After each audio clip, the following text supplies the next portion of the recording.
శ్రీ అప్పాల ప్రసాద్జీ గారిని మాట్లాడవలసింది అప్పుడు.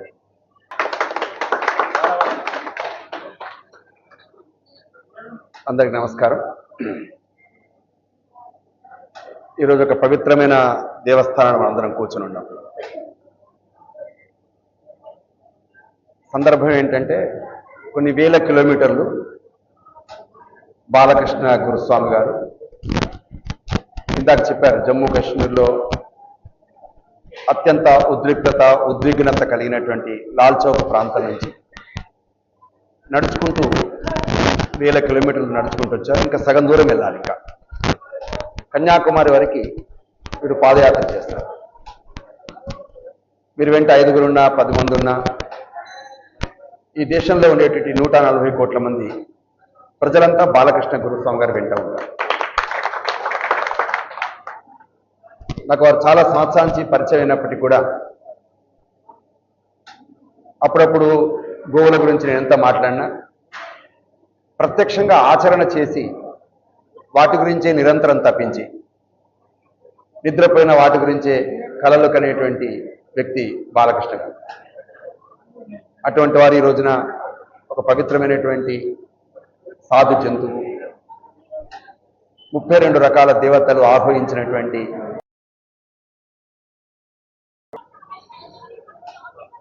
నేను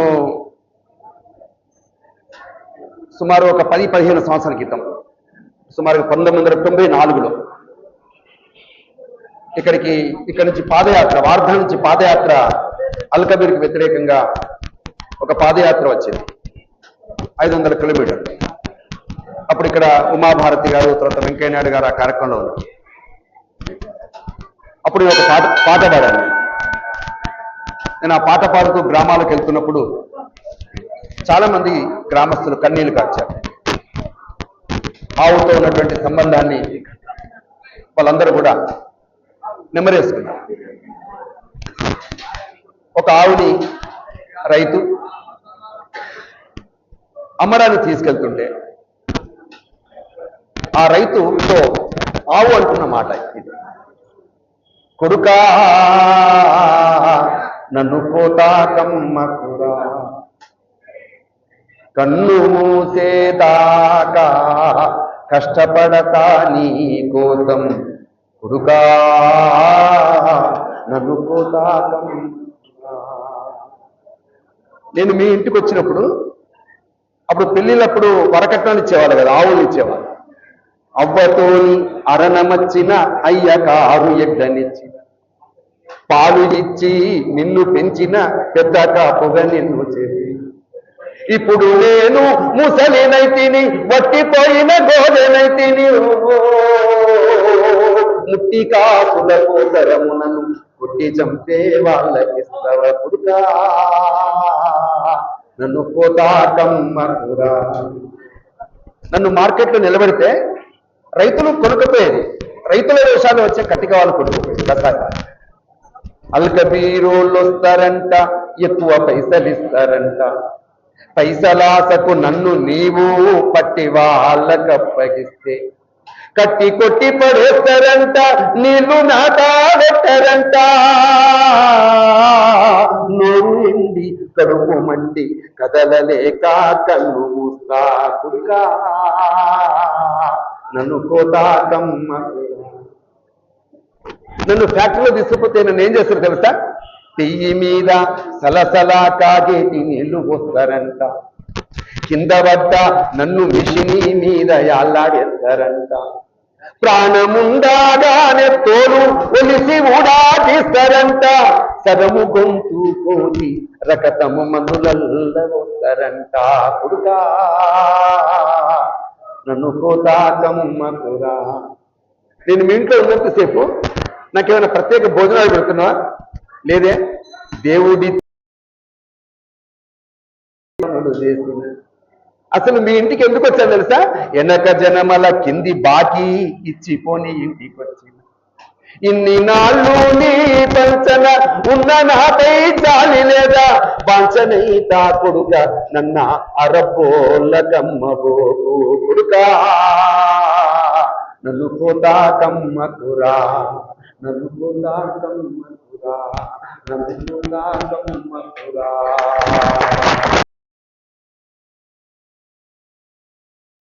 ఆచరణాత్మకంగా పట్టించుకొని పాదయాత్ర చేస్తున్నటువంటి మన బాలకృష్ణ గారికి అందరూ ఒక్కసారి హర్షధ్వానం చెప్పండి. మనందరం మీరు వెంట ఉండాల్సిన అవసరం ఉంది. ఎందుకంటే ఈ గోవులు వెంట పెట్టుకుని తిరుగుతుంటుంటే చాలా మంది ఏదో 4 కాళ్ళ పశువులాగా సమాజానికి అనిపిస్తుంది. లేకపోతే 32 కోట్ల దేవతలు ఉంటాయి కాబట్టి వాటికి అట్లా మనం పూజ పునస్కారాలు చేస్తే పుణ్యం వస్తుంది, పాపం పోతుంది అని అనిపిస్తుంది. కానీ వాస్తవంగా ఈ దేశం యొక్క ప్రగతి, ఈ దేశం యొక్క వైభవం అంతా కూడా ఆవు పైన ఉందండి, ఆవు పైన ఆధారపడి. నేను మీకు ఒక సంఘటన చెప్తాను. ఈ దేశంలో 250 సంవత్సరాలు ఆంగ్లేయులు పరిపాలించినప్పుడు ఆంగ్లేయుడు గుర్రం ఎక్కి గ్రామంలో వెళ్తుంటే ఏ రైతు కూడా ఆంగ్లేయుడికి నమస్కారం చేయలేదు, సల్యూట్ చేయలేదు. ఏ రైతు చేయలేదు. పక్కన ఉండేటువంటి బంట్రోతులు ఉంటారు కొంతమంది, మన వాళ్ళే ఇంగ్లీష్ నేర్చినటువంటి బానిస బుద్ధి కలిగిన భారతీయులు కొద్దిమంది. వాళ్ళు చెప్పారు, ఈ రైతులను చూసారా, ఈ రైతులు ఎప్పుడు నమస్కారం సల్యూట్ చేయరు అని చెప్పేసి. ఎందుకు సల్యూట్ చేయరు అడిగారు ఆంగ్లేయుడు. ఎందుకు చేయరు అంటే ఈ గ్రామంలో అంటే ఈ దేశంలో ఉండేటువంటి 6,50,000 గ్రామాలు, అప్పుడు కూడా అంతే సంఖ్య, 6,50,000 గ్రామాల్లో వెన్నెముక కలిగిన స్వాభిమానము స్వావలంబనతో జీవించేటువంటి ఒకే ఒక వ్యక్తి రైతు. అలాంటి రైతు ఈ దేశంలో ఎవరు పరిపాలించే వాళ్ళకు బానిసగా తల వంచాడు. కారణం ఏమిటంటే ఆ గ్రామంలో ఎరువులు వాళ్ళవి, విత్తనాలు వాళ్ళవి. కారణం ఏమిటంటే ఆ ఊర్లో ఉండేటువంటి ఆవు ఇచ్చే పేడ, ఆవు పోసే మూత్రము వాటి యొక్క గ్రామంలో సస్యశ్యామలాన్ని, పంటలను తయారు చేస్తుంది. దాని కారణంగా వ్యవసాయం అభివృద్ధి చెందుతుంది. దేవాలయాలు తప్పట ఊర్లో ఉండేటువంటి బళ్ళు నిర్మాణం అవుతున్నాయి. ఆ రకంగా ఒక ఆవు కారణంగా వ్యవసాయము, వృత్తులు, గుడి, బడి, ఆ రకంగా మొత్తము గ్రామంలో ఎవరిపైన ఆధారపడకుండా ఉండేటువంటి ఒక స్వావలంబన కలిగినటువంటి ఒక జీవితాన్ని ఆ విధంగా భారతదేశంలో అన్ని గ్రామాలకు ఇచ్చింది ఎవరు అంటే మన గోమాత. గోమాత కారణంగా దేశంలో దీన్ని బంగారు పక్షి అని పిలిచారు ప్రపంచంలో. ఒక మహమ్మద్ గజని, ఒక మహమ్మద్ గోరి విదేశాల నుంచి వచ్చేటువంటి వాళ్ళు లక్షల రోజులు, 7,000 సంవత్సరాలు ఎంత దోచుకుపోయినా ఈ దేశంలో ధనం ఉంది అంటే వ్యవసాయం కారణంగా, మన వృత్తుల కారణంగా. కానీ అటువంటి కోట్ల రూపాయలు దేవాలయాల్లో పడి ఉన్నాయి వీటి కారణంగా, గోవు కారణంగా. అందుకే ఆంగ్లేయుడు ఏం ఆలోచించాడు, ఈ దేశాన్ని మనం పతనం చేయాలంటే ఈ గ్రామాల్లో ఉండే రైతులు నాకు బానిసలు కావాలంటే ఈ దేశంలో ఉండే ఆవుని ఏ విధంగా తీసేయాలి, ఆవుని ఏ విధంగా ఈ యొక్క సమాజ జీవనానికి దూరం చేయాలి, ఇది ఆలోచించి ఆయన చేసిన పని ఏంటంటే ఆంగ్లేయులు ఆ రోజున భారతదేశంలో కాదు ప్రపంచంలో 58 దేశాల వాళ్ళ రాజ్యం నడుస్తున్నది. ఆ రాజ్యాల్లో ఎక్కడైతే సైనికులు ఉన్నారో, ఎక్కడైతే పోలీసులు ఉన్నారో, ఎక్కడైతే ఆంధ్ర ప్రభుత్వ అధికారులు ఉన్నారో వాళ్ళందరికీ కావాల్సిన మాంసాన్ని భారతదేశంలో ఆవుల్ని చంపి విదేశాలకు ఆ విధంగా ఆవుల్ని మాంసాన్ని పంచారు. ఆ విధంగా 250 కోట్ల ఆవులు ఈ దేశంలో నాశనమైనవి. వాటి కారణంగా ఏం జరిగింది వారికి తెలిసిన వాళ్ళు. ఎప్పుడైతే పశువు గోమాత గ్రామానికి దూరమైందో వ్యవసాయం లేదు, వ్యవసాయం కారణంగా వృత్తి లేదు, వృత్తి లేని కారణంగా బడి లేదు, గుడి లేదు. ఆ విధంగా నెమ్మదిగా పిల్లలకి విద్యాభ్యాసం అనేది మన యొక్క సంస్కృతి సంప్రదాయాలు లేవు. ఈ దేశం 140 కోట్ల మంది ఉండొచ్చు, కానీ ఆంగ్లేయుల విద్యా విధానంతో బానిసత్వంగా బ్రతికే పరిస్థితి సమాజం ఏర్పడింది. మళ్ళీ ఈ దేశాన్ని ఒక స్వావలంబన దేశంగా, మళ్ళీ ఈ దేశంలో ప్రతి చేతికి ఉపాధి కలిగించేటువంటి దేశంగా, ఈ దేశంలో ప్రతి రైతు స్వాభిమానంగా నేను రైతునే స్వాభిమానంగా వెన్నెముకైన రైతుగా ఈ సమాజంలో నిర్మాణం చేయాలంటే ఆవుని శ్రద్ధా విశ్వాసాలతో ఎంత పూజిస్తామో అలాంటి ఆవుని సమాజంలో ఆర్థికంగా అటువంటి పశువుగా సమాజంలో అందరికీ పరిచయం చేయాలి. ఒక మహా ఉద్యమానికి నాంది పలికిన వారు మన ఇది కేవలం పూజా వస్తువు కాదు, ఇది కేవలం కర్మకాండ తంతువు కాదు. ఇంట్లో రైతులు పెంచుకోవాల్సిన తావిది. ఆవు కారణంగా, ఆవు యొక్క ఉత్పత్తుల కారణంగా మనం ఆరోగ్యకరంగా ఉండాలనేటువంటి స్థితిలో వాళ్ళ దేశంలో సాగుతున్నది. వాళ్ళ తాగనివాడు, తిననివాడు అందరూ కూడా క్యాన్సర్ వస్తుంది, గుర్తుపెట్టుకోండి. అందులో క్యాన్సర్ వస్తుంది. ఎందుకోసమో రసాయన కారణంగా వస్తుంది, మందో కారణంగా వస్తుంది. ఆ విధంగా సమాజంలో ఒక గ్రామ కేంద్రంలో ఈ యొక్క భారతదేశంలో ఆవు కేంద్రితంగా సమాజంలో పని జరగాలి, వ్యవసాయం జరగాలనే సంకల్పంతో ఒక పెద్ద ఉద్యమం జరుగుతుంది. ఇవాళ ప్రపంచంలో ఆవులు లేవా? ప్రపంచంలో కూడా ఆవులు ఉన్నాయి. అమెరికాలో ఆవులు లేవా? ఆస్ట్రేలియా ఆవులు లేవా? జర్మనీలో ఆవులు లేవా? అక్కడ కూడా ఉన్నాయి. కానీ అక్కడ ఉండేటువంటి ఆవులకి ఈ మూపురం ఉండదు. అక్కడ ఉండేటువంటి ఆవులకి ఈ మూపురం ఉండదు. అక్కడ ఉండేటువంటి ఆవులకి ఈ గంగివేలు ఉండదు.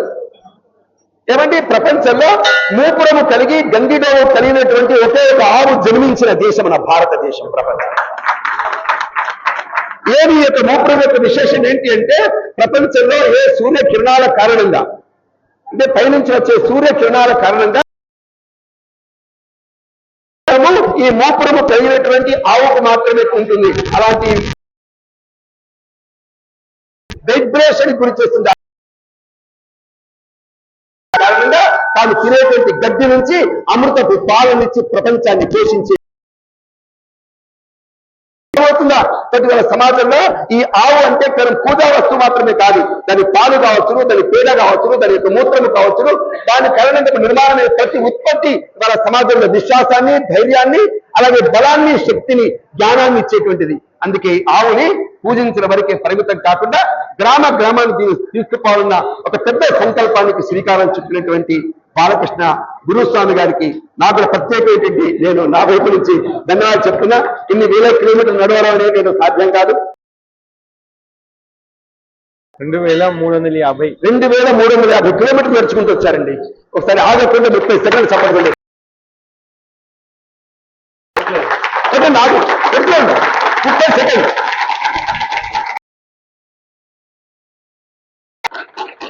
ఏమంటే మనం 40 రోజులు దీక్ష తీసుకుంటాం కదా, మరి 71 రోజులు దీక్ష తీసుకున్నారు. ఇంకా 71 రోజులు ఉన్నాయి. ఇంకొక 71 రోజులు కన్యాకుమారి వారి ఇక్కడ మామూలు విషయం కాదు సుమా. మనం కూడా ఇక్కడ ఉన్నటువంటి ఆదిలాబాదు చుట్టుపక్కల గ్రామాలు, నగరాలు అందరూ ఆలోచిద్దాం. ఇప్పటి వరకు ఇది పరిమితం కాకుండా ఇదొక యోజనాబద్ధంగా ఈ కార్యక్రమం ఎట్లా చేయాలి అనే విషయంలో మళ్ళీ ఒకసారి గురుస్వామి గారు మళ్ళీ మనకి ఆదిలాబాద్కు రావాలి. వచ్చినప్పుడు ఇక్కడ ఉన్నటువంటి ఎవరైతే ఈ యాత్ర కారణంగా అనుకున్న పరిచయాలు మనకు ఉన్నటువంటి కారణంగా శ్రేయం ఏర్పడిందో వీళ్ళందరికీ ఒక సెమినార్, ఒక సంగోష్ఠి ఏర్పాటు చేసి ఇక్కడ స్థానికంగా ఉండేటువంటి విద్యావంతులు మిగతా వాళ్ళందరి మధ్యలో ఈ యొక్క సంగోష్ఠి ద్వారా ఈ విషయాన్ని చర్చకు తీసుకెళ్లి నెమ్మదిగా రాబోయే రోజుల్లో గో కేంద్రిత ఆధారంగా మన యొక్క వ్యవసాయం, గో కేంద్రిత ఆధారంగా మన ఆర్థిక యోజన, గో కేంద్రిత ఆధారంగా సమాజ అభివృద్ధి, గో కేంద్రిత ఆధారంగా మన కుటుంబము, సమాజం యొక్క వికాసము,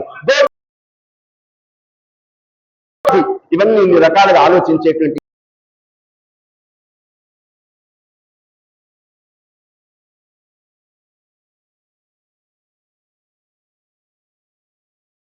जय गो माता, जय गो माता, भारत माता की, भारत माता की, गो माता की, गो माता की, भारत माता की, सनातन हिंदू धर्म की। बंद करो, बंद करो, बंद करो, बंद करो, बंद करो, बंद करो, बंद करो, बंद करो, बंद करो, गो हत्या, गो हत्या, भारत माता की, गो माता की, गो माता की, भारत माता की, गो माता की, गो माता की। जय जय श्री राम।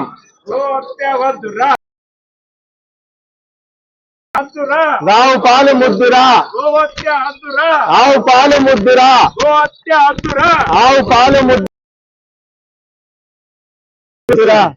నడుస్తుంది, మంచిగా నడుస్తుంది, చాలా బాగా నడుస్తుంది. ఆవు మనం అంత బాగా నడుస్తుంది. ఆవు పాలు ముద్దురా, ఆవు పాలు ముద్దురా, ఆవు పాలు ముద్దురా.